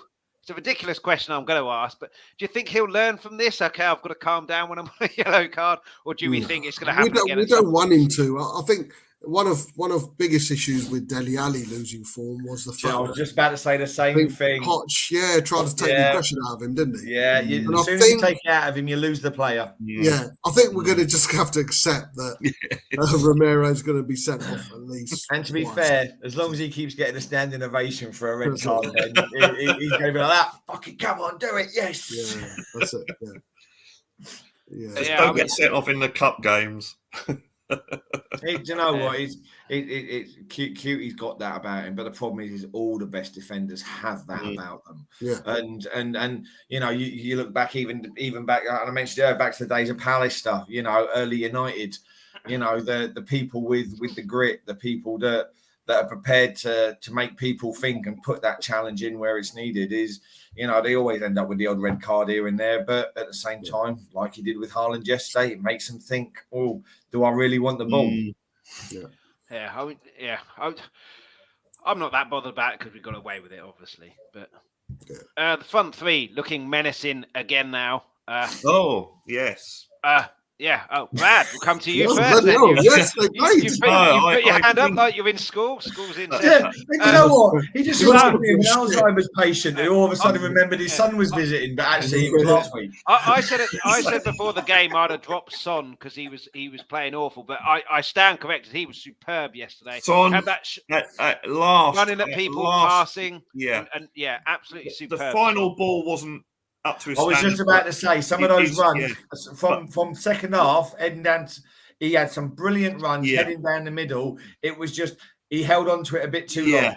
But he's running at players again. That shows his confidence is back because running at them, and that's what. Brad, do you think? And I said it earlier. We've got this nucleus of 5 or 6 players who've always played against City when we've beaten them, and Sonny's one of them. And I think that had a lot to do with it as well. Sonny's he scored in 4 consecutive games against them at ground. So I think there was that psychological reason why Sonny played, as well as hoping that he gets back. When Son runs, and just talking about the nostalgia side of it, did anybody have visions of Gascoigne in '96 missing with Kane sliding in, missing by a boot? Yes. As soon as that, I was with Al Harris. I went to the game with Al Harris, and I was like, "Oh, visions of Gaza '96." I was at that game as well. And the thing was, it was the other end of the pitch. We were in the stands, but it was the far end. So it wasn't until I got home and saw it on telly that I thought, "Oh my God, how close was he?" Whereas actually it looked a lot closer from the North Stand than what it actually was. The thing I was impressed with Son was that those runs, he may have held on to it a bit longer, but weeks gone by, he'd have given that to Perisic, he'd have given that to Emerson, he'd have given it to Kane. Confidence, and he wasn't running giving at up players. either on his closing down. Yeah, running at players. Kulusevski wasn't that's what we've got. That's going to for the second part of the season. We haven't had that Kane Sonny partnership this season. No. So if we can get that back, if we can get the old Son back, and we can get that partnership going, then it's looking good. Kulusevski, Bob, wasn't as effective going forward, but I think a lot of his thoughts were helping Emerson. Grealish is the danger man; he was playing well, and Kulusevski is brilliant at tracking back. Do you know what I was saying about the way Emerson kind of slipped in when Dyer or Romero? Oh yeah. Kulusevski kind of slipped in with the middle a bit. You know, he almost sort of sat in the middle and made it a 3 and was occasionally just ahead of them, you know, at times, rather than being stuck out on the right. Like, there was one time the ball was out down the right. I looked to see where Kulusevski was, waiting for him to get the ball for a crossing. And he was more towards, the outside middle of the box than his normal position. I just think the way the players covered each other's arses yesterday was superb. I mean, that links to probably the most pleasing thing, Bob, other than the Kane getting the win and Kane getting the record. But against Arsenal, we looked like a bunch of individuals who were just bound together by the fact that we wear the same colour shirt. Yesterday, we looked like a team. Yeah, and I know you need to head off as well. So just quickly, we look like a team. Do you think we can keep that going, looking like a team? And then talk about your channel, what people can expect. The next big, it's done now. I think we need to review it, and we need to review. And I know what Simply Ace is saying. Dyer and Davis aren't good enough, and I think that's our biggest issue. We're reviewing a game, and in that particular game, Emerson, Davis, and Dyer did really, really well. We're not sitting here and saying that there's more chances of us winning trophies with this trio, and that we know we need to upgrade. But the match review suggests and will show, and universally, that we all think they were good. We look like a team. We do. We need to show the same team needs to turn up against Leicester next week, because it's all irrelevant, man. It's going to be another Burnley. Burnley away. Winning 3-2 against Man City away, followed up by a 1-0 defeat to Burnley away. Just meant nothing. It meant nothing. So we need to do our business against Leicester. I think we will. 4-1. Yeah, absolutely. And I know you need to head off. Thanks so much for coming on. But if you don't know by now, why Bob Spur TV? What can people expect? We're normally on Saturday night every fortnight, fucking people's lives up with just random Bob Spur shit. TV is a very more hardcore version of me on this show. It is. Live of. I'm cautious about insulting people, whereas they're not. No. So we've got the usual. We've got new games just been introduced. Like guess the body part. Where's my invite? What would 90s action heroes would look fit as a woman?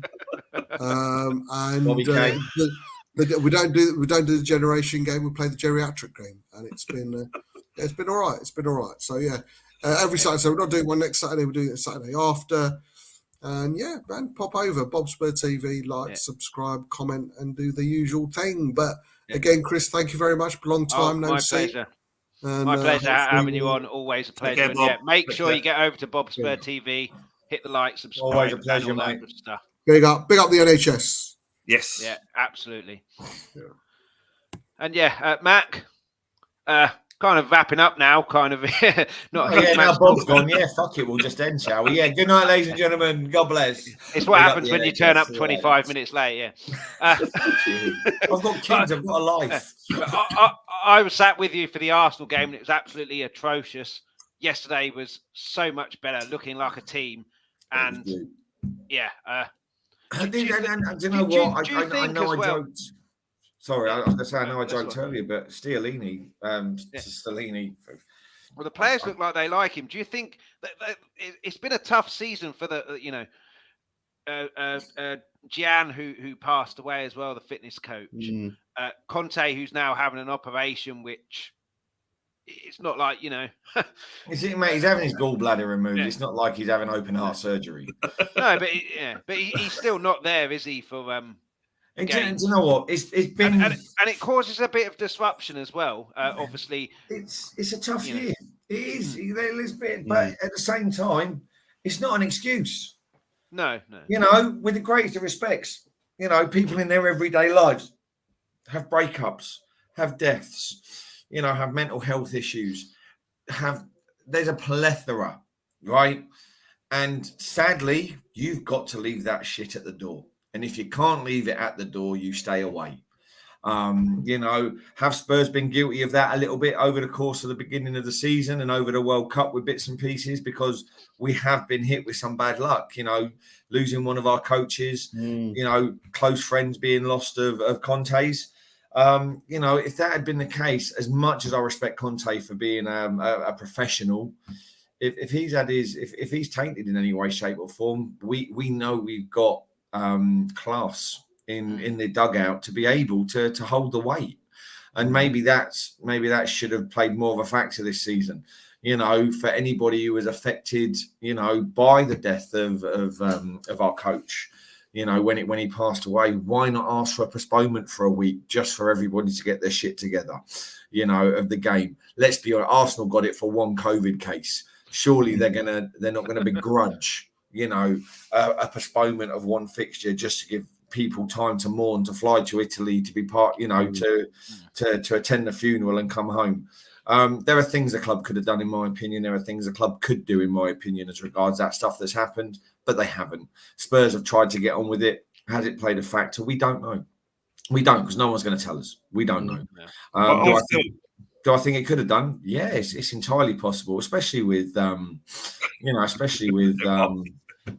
yeah. To be fair, I had my appendix out, and that was keyhole surgery, and I was out the next day. So, you know, it's a flesh wound. It is, yeah. During the war, but you know, but Spurs have been hit with a few things, and then you've got the disruption of the World Cup and all the other bits and pieces. It's just not been a good year, but at the same time, be professional, get on with the job. I still think, well, first of all, Levy has got to give Conte and Kane anything they ask for in the summer. Just give them anything to keep them there, because I think do you think he will? Well, that's another debate for another day.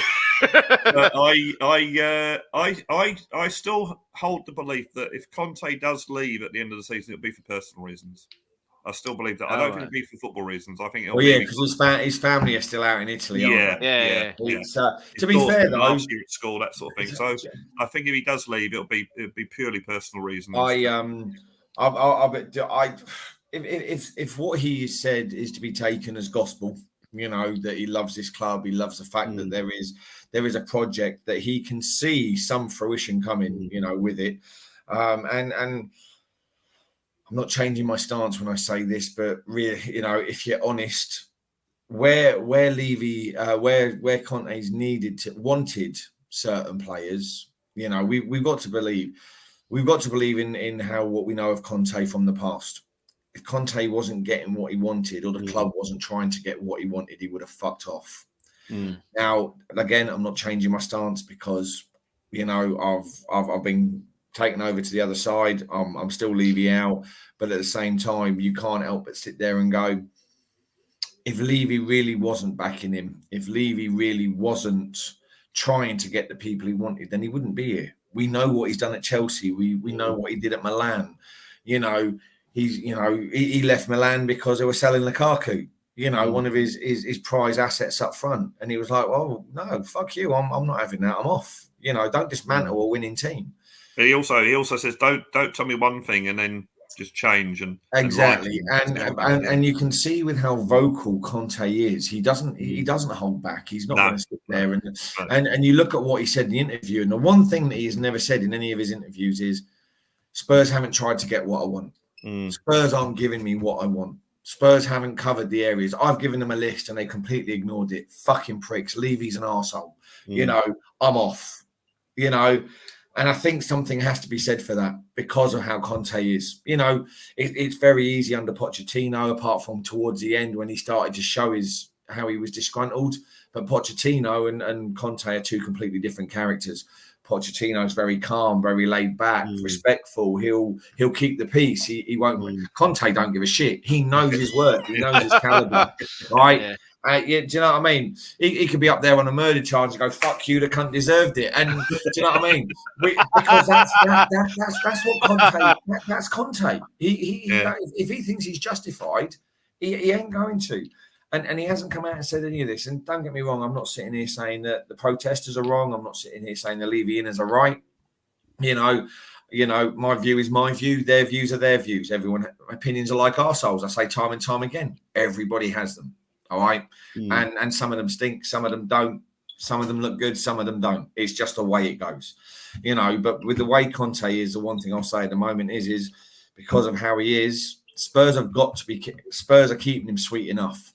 So they must be going and at least genuinely trying. I know people sit there and go, you know, approach FC or we tried City. Do you know what I mean? That, you know, that's the club we are. But if we weren't genuinely trying for these people or we weren't getting enough of what he wants to keep him happy, then I'd make no bones about the fact he'd be gone. So, yeah, you're right in the respects of that, Brad. If he goes, it'll be personal.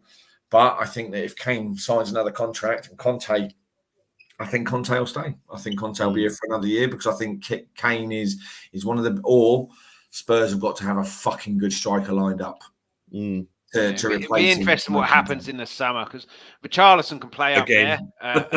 Yeah. But, yeah, I mean, do you think... Yeah, he'll get 6 goals next season. I mean, do you think, Brad, that Kane's goal, the history-making goal, do you think that could have the effect of bringing the players closer together as a kind of unity kind of thing? Because they all congratulated him. Every single one went up to him, congratulated him. So it's almost like a team thing to get him that goal rather than him getting it for himself. I know on the pitch it hasn't seemed that way, but I don't think the team spirit has ever left them. I still think they. I was going to say I don't think that's ever something you could ever question with the squad. Yeah, I think they obviously like each other's company and they want to play for each other. But yesterday, the reaction, especially as I said after the game, when he's been interviewed and the crowd are there, you think, no, you're not going anywhere. You know, and I think that's why I say if Levy has just basically got to get whatever Conte wants, whatever Kane wants, and then you'll keep both of them, unless it's the personal reasons I spoke of earlier. Yeah, I can see. To be fair, yeah, with what Kane said yesterday, you know, I think there's got to be something drastic happens for Kane to go. Exactly. Don't get me, because for me, Kane, if Kane was going to go, and I've had this argument and I've made these comments 1,000 times, you know, Kane goes, as long as Spurs are matching my ambition, you know the club inside out, mate. You know they're not going to quite match your ambition, but he stays season in, season out. And there's no doubt he loves that club. You know, is it? But now he's broken. He's now Spurs all time. And this is then the next argument for me. He's broken Jimmy Greaves' record. He is now completely 110% without question a Tottenham legend, right? There is no way you can doubt it now. You know, if he'd have gone last season and he was 30 goals shy, oh well, was he really? There's now no doubt. All right, he's in the history books, top of the pops, and that's it. You can't fault that now. You can't change it. Although it has to be said that Jimmy Greaves, after he scored his 266 goal, he played another game, and then they used him as a make break in the deal for Martin Peters, the first £200,000 footballer. But at the same time, that was a different. But this is the thing, though. It was a different time then. Levy, the one thing Levy knows is business. He knows money, and Kane is money. As long as Kane is at that ground, people are gonna keep coming in. People are gonna keep buying shirts. You know, although that was down to Phil Nicholson's ruthlessness rather than the but this is it. It's whether or not he now says, do you know what? It's my boyhood club. I will forever be in the history books. I'm now going to go and try and win a trophy. Or do you know what? This is my club. No two ways about it. And I'm going to do everything I can to try and help them win a trophy. Yeah. And they're the only two roads he's now got. You know, he will forever be a Spurs legend. I think what will be interesting is if I was speaking to Ben Daniel about this after the Arsenal game. We both think Man United might put a bid in for him in the summer. And if it's a serious bid, and then he is intimating that I'm not going to sign a contract unless you sign players, then Levy might go, okay, 80 million, let's say, with a year left, you can have him. I'm not sure. I think a lot depends on this season. If we could win an FA Cup, I know it's not a league or a Champions League, but it's a trophy at his. You know what, though? The FA Cup's the biggest cup worth winning in domestic football. Yeah. It's a big cup. It's a big cup. And the FA Cup is our biggest most likely chance of winning the trophy this season. We ain't going to win the league unless something amazing happens. Champions League, I never thought we'd Chris, ever get I'm going to play Champions devil's League. advocate. I'm going to play devil's advocate. I don't want to win the FA Cup. Right? Don't get me wrong. I want to win a trophy. I want to win the FA Cup. But devil's advocate side of me goes, I don't want to win the FA Cup because all of a sudden Kane's not only in the history books as Spurs' all-time greatest goal scorer, he's then won a trophy with Spurs. Is that going to make him more inclined to piss off in the summer? Right. That's an interesting way of looking at it. But I'm not sure. I think I'm willing to take that chance. I'm willing to take that chance. At the end of the day, he wants to win a trophy with Spurs. Yeah. In one season, he breaks the record. He's top of the fucking pops. He wins the FA Cup. He's won a trophy with his club. He will forever have a winner's medal with Tottenham Hotspur on it. Right, I see where you're coming from, but these cups can be a stepping stone. We all see, I think it was the League Cup for Man City, and then I'll come back at you. But with Tottenham, it'd be very interesting what happens the rest of the season. Just for me, something in my head says he's top goal scorer. He's got the record that will probably never ever be broken in our lifetimes, right? For another Tottenham striker or any Tottenham player, he finally wins a trophy with Spurs. He's done everything he has wanted to do for the club that he loves. That it then becomes purely about trophy winning ambition. Do I want to win the Premier League? Fucking yes, all right, I do. What's more important, the Premier League or the Champions League? Because then it's a case of, well, do I piss off to United or City or Chelsea? Or do I go to Munich? Or do I go to Madrid? Because I've got more chance of it. Yeah, it depends which end out the trophy. He won't go forward unless he ends up beating Shearer's record next season, I don't think. I don't know, mate. It depends how he's part of the 200 club. He's Spurs' all-time greatest goal scorer. He wins a trophy. It then, for me, becomes what's more important, a Premier League title or a European Championship. I still think there's a chance he'll leave in the summer. So if he does leave, and I've got that in my head, at least get a bloody trophy in the cabinet. Well, that's it. But that's what I'm saying. I think there's more chance of him. Yeah. I think there's more chance he'll go if we win the FA Cup. I'm not talking about what he thinks, but get me a trophy in the trophy cabinet so I can have a look at it. I want the FA Cup. I want a trophy, right? Because I know that if we win the FA Cup, it's free coffee at Ben Kaufman's place. Right, free coffee if we win the FA Cup at Ben Kaufman's place for the whole of the off season. I know it is. Right? He's already said to me. He told me yesterday when we was at the picket line. All right, Ben, you remember that? So anyway, but I do. Very interesting what happens. I want to win that FA Cup. I want to see us win a trophy. It could work the other way though. It could mean that Kane and Conte say to Levy and the board, "Hey, look, we've won a trophy with this team. Yeah. We can win more." And Levy goes, well, that'll shut those protesters up. Fuck you. Here's a £5 voucher for us, off the Skywalk. Now piss off and leave me alone. Yeah, I don't know. I think I agree with Brad. I think it gives Conte and Kane more leverage of look what we can do if you do invest. But, yeah, you go on the piss for Ben, I don't think that's what I said. Shop. I think I said I'll go on the piss for and I'd look after the coffee shop. So there's free coffee. Goes hand in hand. Yeah. But it'll be very interesting what happens the rest of this season and then the summer. But we can revel in the fact that we've got a history maker now and we've beaten second in the league and given ourselves a good chance now, a good platform, if we can carry this on and not be Spursy, to have a real good go to get top four and then go and win an FA Cup. And who knows about a Champions League? I never thought we'd ever get anywhere near the final in 2019. And pretty much reached the end. But what are you going to say? No, fuck all. You lost for words. Who the fuck are you? I was going to. I've got someone sorry, did I miss something? No. I've got someone to introduce to you. Hold on a minute. Shall I just end it now? You fix the puncher. Hello there. How you doing? We met the other week at the Arsenal game. When you said someone who introduced me to you, did you hear me? I was like, "Do you fix the puncher?" Yeah, so the joke is, for those watching, I met Brad at the Arsenal game and he didn't have his glasses on. I didn't recognise him. Until he smiled and looked at me, I was like, "Fucking hell, was you, Brad?" Yeah. On that note, we'll end. Yeah, it's good that we can have these live shows now and laugh instead of being down in the dumps. So it's nice to have a weekend not ruined by Tottenham, but a weekend made even better. Arsenal got beat, Tottenham won. Yeah. Has for a while, weekend. A beautiful weekend.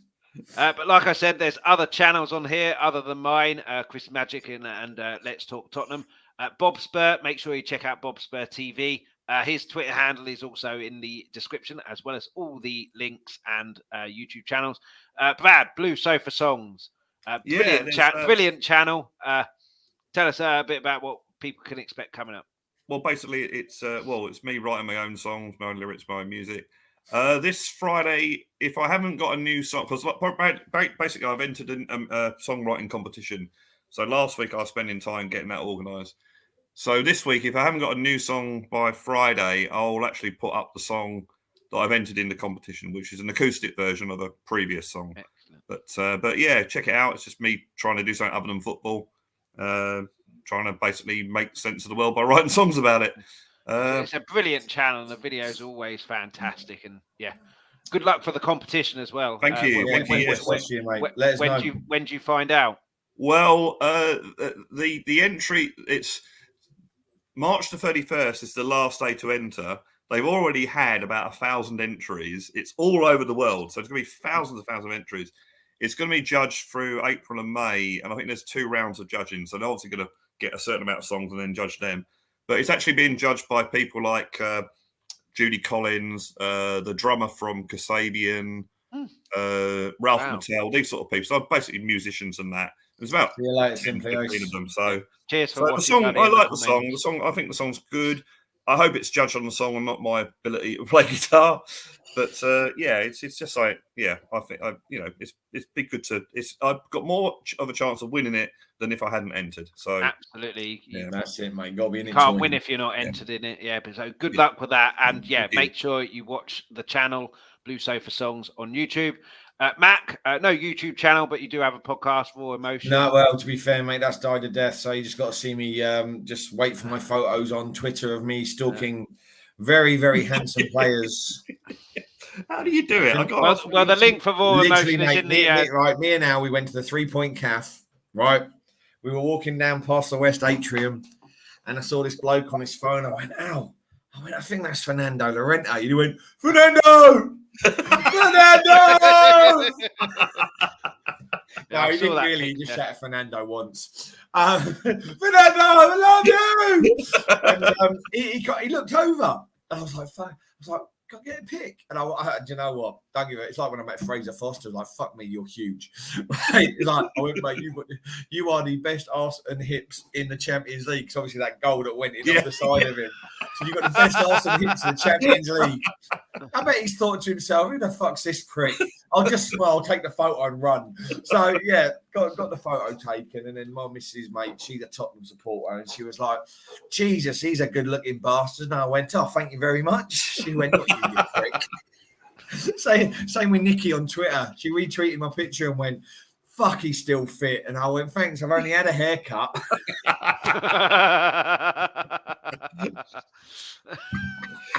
But yeah, so you the whole Sky you know what, to be fair, him and Berbatov, I'll be the meat of that sandwich. I'd quite happily. He's but do you know what? He was so lovely, so sweet, really nice fella. And then we managed to meet Aaron Lennon at half time. Obviously being in the North Stand, that was a bit of a run down the East Atrium to get there, the West Atrium to get there. Fucking hell. But got Aaron, and then we were having a fag. What was he like? Because he was my favourite player back in that era. Well, to be fair, I've actually grown. I loved Aaron Lennon as a player, but obviously with all his mental health stuff, I've been a bit more. I feel like there's a bit more there. Do you know what I mean? So yeah, it was lovely to get a picture with Lennon. It's almost like my photo album's like a Panini sticker book. Who have I got? Who haven't I got? And it was like I haven't got Lennon. As soon as I heard it was Aaron Lennon, straight down the fucking West Atrium, get down the bottom corner, and luckily I got there in time. I didn't go to the game. I paid to go to the Arsenal game, not this game. Then my dad texted me at half time, 1-0 up, history made, and Aaron Lennon's on the pitch. I know. What more? I really picked the wrong bloody and then game. Got lucky after the game. You know, we got into Sooners. Got a picture with Sooners. I've had my picture taken loads of times with Sooners, but Al hadn't, so we got a picture for Al. And then Carragher came out and then you heard Mika Richards before you saw him. he came out. And you know what? The guy's brand new. He's no different at all to what you see on the tally. He's just such a lovely fella. And managed to get squared away with a picture with him. And another successful stalk completed by the Tottenham Stalkers. I think it's everyone on Twitter's going, who's that talking to Gareth? That's it, because everybody now knows. The problem is though, no fucker comes up and goes, you're Gareth has all the pictures. No one recognises me. No, it's like I might as well just put like a smiley over my face. Do you know what I mean? It's just like I had my picture with Llorente. Who the fuck's you, Llorente? Hi. It sounds like an even better day because of that than the win as well. Do you know what? Do you know what? It was just a great. I even said it in the tweet when I sent the picture out with Llorente. Llorente's here. It's a good omen. But you know what? I had a great time. Me and Al, we went down. We went to the 3-point calf. Oh yeah. Had a fry up. Then we trundled down, bumped into Llorente. We had a good little wander around. We went in and. Do you know what? It was a great game. Had a great time. Saw Mickey Hazard as well. Had a little picture with him. Wished him happy birthday. So and it's just, you know what, it was just it was a good day. It was a good day yesterday. Brilliant day. And we'll end with that. Make sure you please hit the like, subscribe, and notification bell on here, and just follow me. Just follow me. I don't care where. Follow Mac, or he will follow you. If you don't want a picture taken with me, follow me, bitches. Hit the like, subscribe, notification bell on here. Jump over to Chris's Magic. New trick coming 7:30 p.m. UK time tomorrow. When are you going to make your Magic One disappear on YouTube? Oh yeah. And then Blue Sofa Songs. Catch Brad's music on Fridays, every second Friday. That's an idea, Brad. Can't you serenade a song while he makes his Magic One disappear? Get your Debbie McGee to come over. Blue Sofa, Chris's Magic. Yeah. Sweetheart, I'm going to make my thumb disappear up your bum. Look, it's magic. Brad, Blue Sofa Wands. Blue Sofa Wands. Make sure you jump over to Bob Spur as well. Check his channel out and subscribe. Brad, have you ever seen Chris blush? That's why we're ending soon. There's light in here. It's nothing to do with that. And Raw Emotion is in the description. I know you said it's kind of died a death, but there are old episodes, so make sure you check those out. Make sure you check those out as well. Be back on Friday. Looking forward to the Leicester game. Hopefully we can carry on from where we left off against City and not have another Burnley like last season after the 3-2 win, and kickstart our season again and really do something this season. So until then, that'll be 12:30 p.m. UK time. Till then, come on, you Spurs. Come on, you Spurs. Thanks so much for watching. For everybody who joined in the live chat and added comments, before you go, please leave a like and hit the subscribe button if you haven't already. Also, please hit that notification bell. That'll give you a notification every time we're about to go live, and it's all completely free. For those who missed the live show, you can catch this whenever you want on Let's Talk Tottenham's YouTube channel. Please also hit the like, subscribe and notification bell, and everybody please leave feedback, comments, suggestions in the comments section on the YouTube videos. For those of you who listen to the audio podcast, thank you so much for listening. Anyone who wants that audio podcast, you can pick that up wherever you get your podcast from. We're back Mondays 7:30 p.m. UK time and Fridays 12:30 p.m. UK time. Alternatively, if you go to Twitter @LTalkTottenham, Instagram Let's Talk Tottenham Podcast, you can find all the information there. Anyone who wants something a little bit different, I also do a magic show, so I do one trick a week, which drops Wednesday, 7:30 p.m. UK time. Chris's Magic on YouTube is where you'll find that. But in the meantime, come on, you